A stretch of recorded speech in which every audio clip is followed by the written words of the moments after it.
नमस्कार, बहुत बहुत स्वागत है आप सभी का। आप देख रहे हैं मिड डे प्राइम। मैं हूं निखिल सिंह और अगले 1 घंटे में हम बात करेंगे देश भर की तमाम खबरों की। बताएंगे आपको G20 से जुड़ी हुई तमाम खबरें, किस तरह से G20 सम्मेलन आगे बढ़ रहा है और क्या कुछ मुद्दे हैं जिन पर वहां चर्चा हो रही है। इसके साथ ही साथ खेल और अर्थ जगत की भी बात करेंगे, दुनिया भर की तमाम दूसरी खबरों की भी बात करेंगे। सबसे पहले बड़ी खबरें।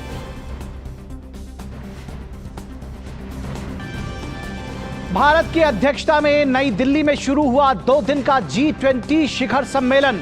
प्रधानमंत्री नरेंद्र मोदी ने कहा, विश्वास के संकट से गुजर रही है दुनिया, इस चुनौती से निपटने में सहायक होगा मौजूदा सम्मेलन।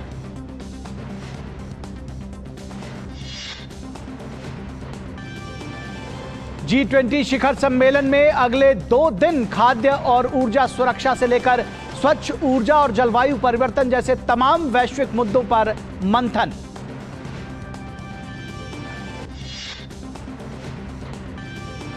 भारत के ग्लोबल साउथ के प्रयासों को मिली मजबूती। 55 सदस्यीय अफ्रीकन यूनियन को मिली G20 की सदस्यता।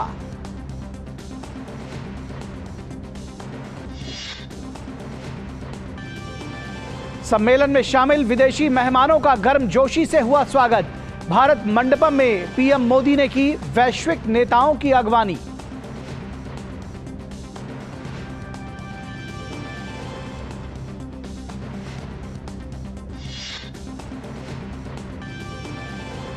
राष्ट्रपति ने शिखर सम्मेलन में आए विश्व नेताओं के सम्मान में आज रात्रि भोज का किया आयोजन। भारत मंडपम में आयोजित डिनर में सभी मेहमान होंगे शामिल।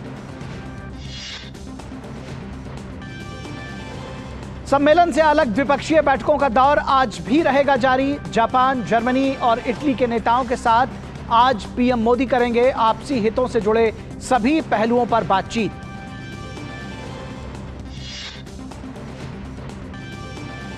आंध्र प्रदेश के पूर्व मुख्यमंत्री चंद्रबाबू नायडू को सीआईडी ने किया गिरफ्तार। कौशल विकास घोटाला मामले में हुई गिरफ्तारी। और मोरक्को में विनाशकारी भूकंप ने ली 632 लोगों की जान, करीब 300 लोग घायल। पीएम मोदी ने भूकंप में होने वाली जनहानि पर जताया दुख, कहा हर संभव सहायता के लिए तत्पर है भारत। तो मिड डे प्राइम में सबसे पहले बात दिल्ली में हो रहे G20 समिट की।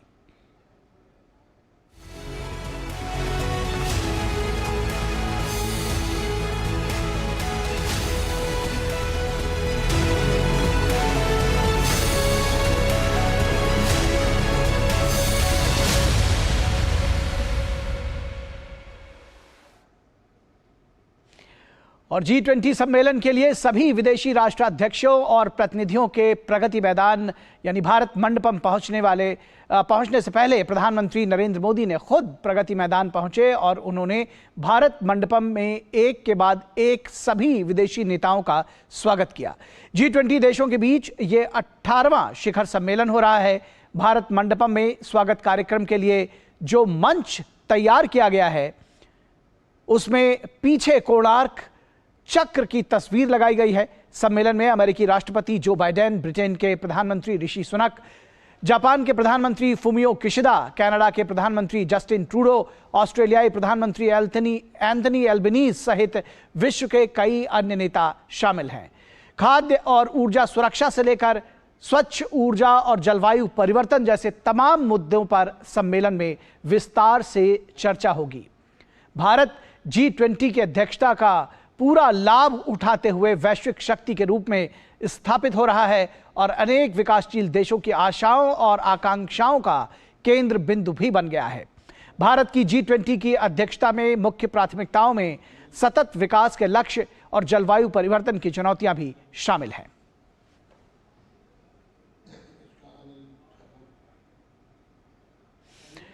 और भारत मंडपम में स्वागत कार्यक्रम के लिए जो मंच तैयार किया गया है उसमें पीछे कोणार्क चक्र की प्रतिकृति लगाई गई है।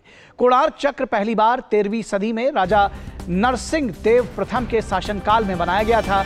24 तीलियों वाले इस कोणार्क चक्र को बाद में भारत के तिरंगे में भी जगह दी गई है। यह चक्र भारत के प्राचीन ज्ञान, यहाँ की सभ्यता और स्थापत्य कला को दर्शाता है। माना जाता है कि कोणार्क चक्र के घूमने की तुलना काल चक्र से की जाती है और इसे आगे बढ़ने और बदलाव के प्रतीक के तौर पर देखा जाता है।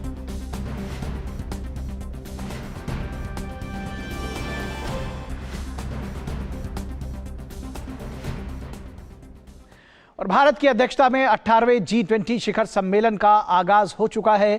इस मौके पर प्रधानमंत्री मोदी ने विश्व के बड़े नेताओं का भारत मंडपम में स्वागत किया।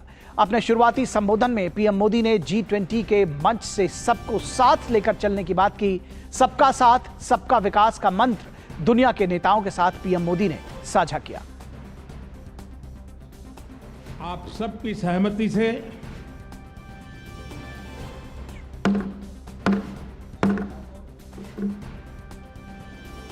आगे की कार्रवाई शुरू करने से पहले मैं अफ्रीकन यूनियन के अध्यक्ष को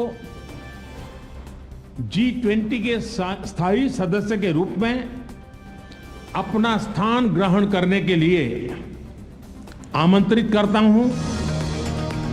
विश्व के 20 बड़े सदस्य देशों में अब अफ्रीकन संघ का प्रवेश भी हो गया है। प्रधानमंत्री नरेंद्र मोदी के आमंत्रण के बाद अफ्रीकी संघ के अध्यक्ष अजाली असोमानी ने स्थायी सदस्य बनने पर अपना स्थान ग्रहण किया। प्रधानमंत्री नरेंद्र मोदी ने G20 शिखर सम्मेलन की औपचारिक शुरुआत की घोषणा की और कहा कि सदस्य देशों को एक दूसरे पर विश्वास होना चाहिए। प्रधानमंत्री ने कहा कि कोविड-19 के समय हमने आपस में भरोसा किया और विजय पाई।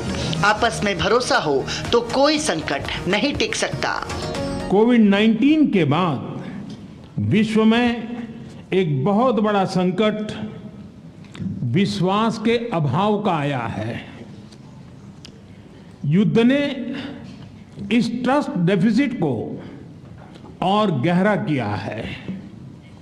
जब हम कोविड को हरा सकते हैं तो हम आपसी विश्वास पर आए इस संकट पर भी विजय प्राप्त कर सकते हैं। प्रधानमंत्री ने इससे पहले मोरक्को में भूकंप के कारण हुई जान माल की हानि पर अपनी संवेदनाएं प्रकट की। मोरक्को में आए भूकंप से प्रभावित लोगों के प्रति मैं अपनी हार्दिक संवेदना प्रकट करना चाहता हूं। हम प्रार्थना करते हैं कि सभी इंजर्ड लोग शीघ्र स्वस्थ हो। इस कठिन समय में पूरा विश्व समुदाय मोरक्को के साथ है और हम उन्हें हर संभव सहायता पहुंचाने के लिए तैयार हैं। G20 सदस्य देशों में वैश्विक सकल घरेलू उत्पाद का लगभग 85%, वैश्विक व्यापार का 75% से अधिक और विश्व की लगभग 2/3 आबादी है। भारत की अध्यक्षता में आयोजित G20 शिखर सम्मेलन में 20 सदस्य देशों के अलावा 9 आमंत्रित देश और 14 अंतरराष्ट्रीय संगठनों के प्रतिनिधियों की अगवानी की गई, जिसमें ILO के महानिदेशक, IMF की MD क्रिस्टालिना जॉर्जीवा, UN महासचिव एंटोनियो गुटेरेस, विश्व बैंक के अध्यक्ष अजय बंगा, WHO महानिदेशक डॉक्टर टेड्रोस अधनोम घेब्रेयेसस प्रमुख हैं। प्रधानमंत्री नरेंद्र मोदी ने ऑस्ट्रेलिया, ब्राजील, कनाडा, चीन, जर्मनी, इंडोनेशिया, इटली, जापान, रूस, सऊदी अरब, दक्षिण अफ्रीका, तुर्की, यूनाइटेड किंगडम और अमेरिका के विश्व नेताओं का बड़ी ही गर्मजोशी के साथ स्वागत किया। G20 के सदस्य देशों के इतर बांग्लादेश, मिस्र, मॉरिशस के नेताओं का भी अभिनंदन किया गया।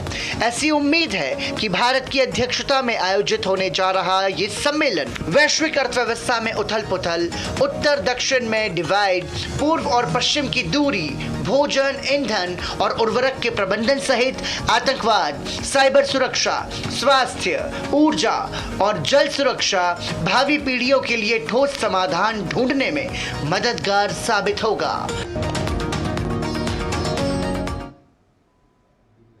तो प्रधानमंत्री नरेंद्र मोदी ने G20 सम्मेलन से पहले अपने संबोधन में सबका साथ सबका विकास की बात कही और कहा कि दुनिया में जो ट्रस्ट डेफिसिट आ गया है उसको दूर करने की जरूरत है। क्या कुछ कहा प्रधानमंत्री नरेंद्र मोदी ने अपने इस संबोधन में, आइए ये देखते हैं। प्रधानमंत्री ने योर हाइनेसेस,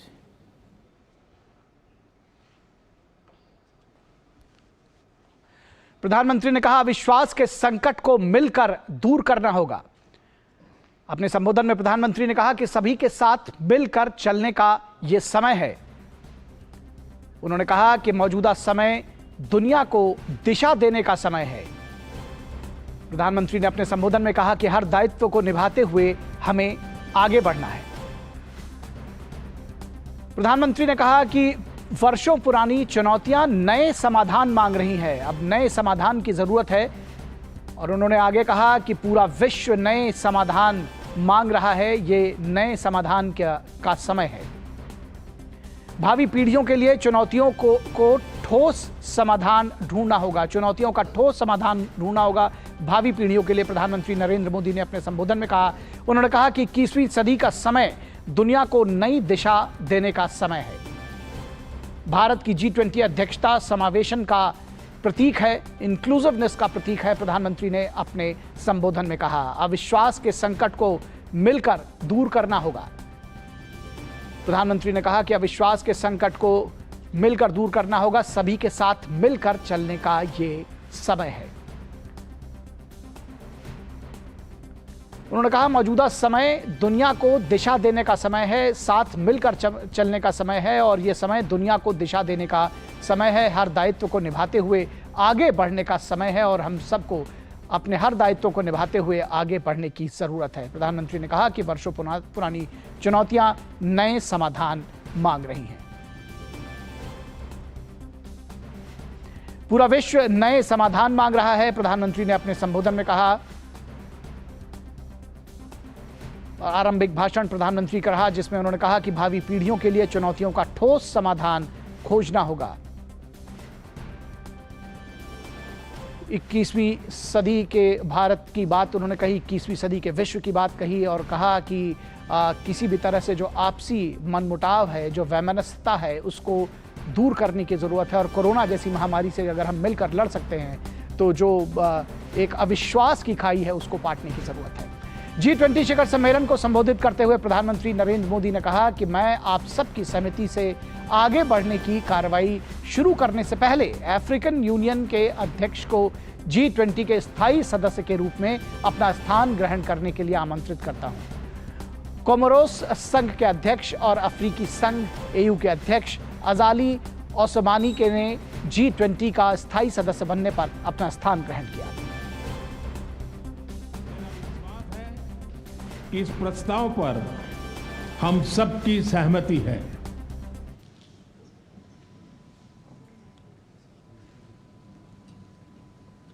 आप सबकी सहमति से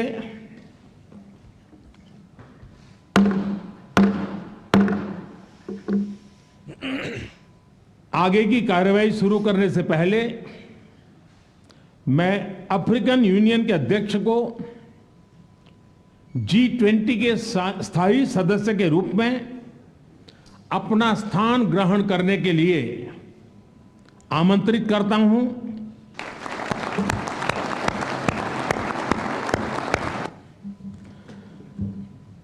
इसके साथ ही तो कला, सभ्यता, संस्कृति और तमाम जो आर्ट्स है उनका प्रदर्शन भी हो रहा है यहाँ पर कला मंडपम में और प्रगति मैदान के भारत मंडपम में देश के विभिन्न क्षेत्रों से आए कलाकार अपनी कला का प्रदर्शन कर रहे हैं और इसके जरिए विश्व नेताओं को अपनी परंपरागत कला से रूबरू करा रहे हैं।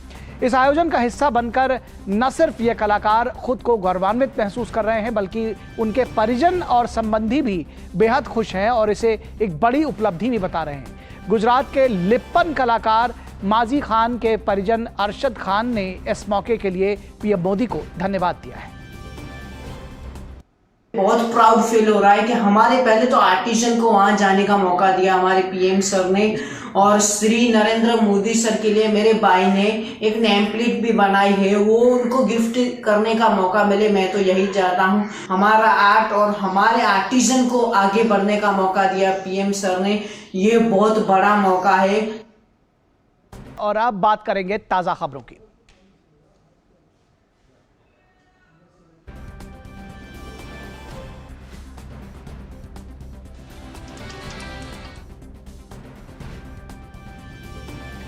आंध्र प्रदेश के पूर्व मुख्यमंत्री और तेलुगु देशम पार्टी के अध्यक्ष एन चंद्रबाबू नायडू को आज सुबह स्किल डेवलपमेंट घोटाले के संबंध में गिरफ्तार कर लिया गया। नायडू उस वक्त नंदयाल जिले के दौरे पर थे। चंद्रबाबू नायडू को कौशल विकास घोटाले के मुख्य आरोपी के तौर पर गिरफ्तार किया गया है। नायडू पर करीब 300 करोड़ रुपए से अधिक का घोटाला करने का आरोप है। नायडू के खिलाफ 2021 में मामला दर्ज किया गया था। दरअसल टीडीपी सरकार के कार्यकाल में बेरोजगार युवाओं को उनके रोजगार क्षमता बढ़ाने के लिए कौशल प्रशिक्षण प्रदान करके उन्हें सशक्त बनाने के मकसद से APSSDC की स्थापना की गई थी और इसमें घोटाले की बात सामने आई है, जिस पर एन चंद्रबाबू नायडू को गिरफ्तार किया गया है, तेलुगु देशम पार्टी के अध्यक्ष। और प्रधानमंत्री नरेंद्र मोदी ने G20 शिखर सम्मेलन से के पहले सत्र का वीडियो सोशल मीडिया पर साझा किया है। तो आप इस वीडियो को देखिए और मिड डे प्राइम में हमें दीजिए इजाजत। नमस्कार।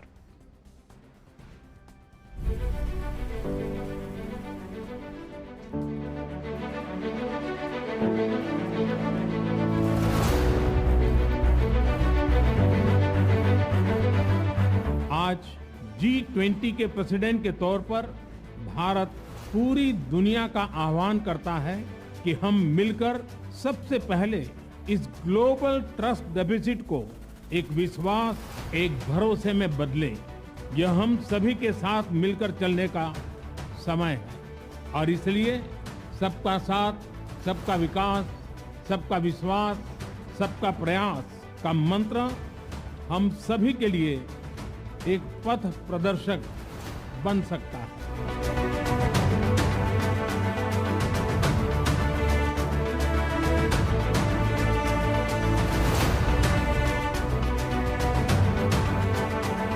जब वर्षों पुरानी चुनौतियां हमसे नए समाधान मांग रही है, 21वीं सदी का यह समय पूरी दुनिया को नई दिशा दिखाने वाला और नई दिशा देने वाला एक महत्वपूर्ण समय है।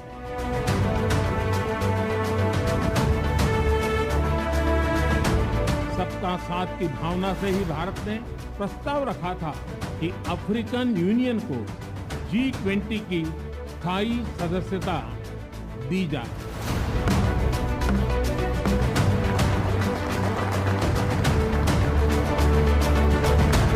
भारत की G20 प्रेसिडेंसी देश के भीतर और देश के बाहर इंक्लूजन का, सबका साथ का प्रतीक बन गई है। भारत में ये पीपल्स G20 बन गए।